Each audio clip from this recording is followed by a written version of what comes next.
Hello, everyone. Thanks for joining me here today for another episode number 2 of GNR. That's Graphic Novel Reviews with me, Stacy the Librarian.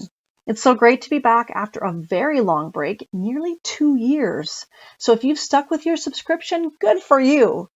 Today, I will be reviewing Twilight, the graphic novel collector's edition by Stephanie Meyer and artwork by Young Kim. The original novel was published in 2005, the illustrations were done in 2010, and this is the 2012 collector's edition published in the US by Yen Press. Now, full disclosure, everyone, I was prepared to hate this graphic novel. Bummer. I know. I love YA fiction, you all know this, but sad but true, I've never been a huge Twilight fan. Does not compute. I know, a lot of people that are still crazy in love with this series and all things Twilight, but I was always a bit meh. I mean, I read the books when they first came out, but I never really raved about them. And to tell you the truth, this graphic novel's been sitting forgotten in a pile of books by my desk since January, and I have ignored it completely up until now. I know. Now, for those of you who perhaps do not know the story, I will read part of the summary from the inside cover. I'd never given much thought to how I would die, though I'd had reason enough in the last few months. Surely it was a good way to die, in the place of someone else, someone I loved. When Isabella Swan moves to the gloomy town of Forks and meets the mysterious and alluring Edward Cullen, her life takes a thrilling and terrifying turn.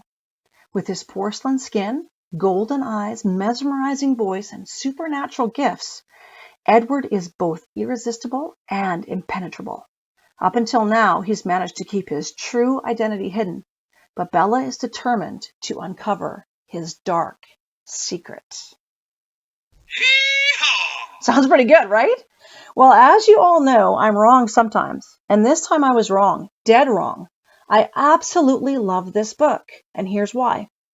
First of all, it has the weight and heft of a real book, a book lover's book. The quality of the paper and the ink is absolutely stellar. It's like nothing I've ever seen in a graphic novel before. I was surprised by how heavy it is and actually weighed it on my food scale. 950 grams, almost a kilogram, and over twice as much as another random book I grabbed off my shelf. You will only appreciate this fact if you love the feel of books as I do. Now, the next reason I loved it is that the almost entirely black and white drawings are absolutely exquisite. This is artwork to truly appreciate. It's like savoring one of Da Vinci's notebooks after looking at my grocery list. The book itself is gorgeous, and the few pages that are color blast the emotion from the story into the brain. That's how good this artist is, people. Now, last but not least, the characters are rendered so perfectly from the book's descriptions that anyone who loved Edward and Bella even slightly in the past will love them even more. They're also perfectly gorgeous. I should hate them. But of course, they're just pictures and they can't hurt my feelings, so I will love them instead. So overall, my rating for this book is 4.5 out of 5, and only because I can't get my hands on the next book in the graphic novel series. As for the rest of the book, that's yours to discover, as we are just about out of time. So tune in next week for a review of the graphic novel The Crossover by Kwame Alexander and Dawood Anyabwile. It only weighs in at 427 grams, so we'll see. Take care and see you soon at the library.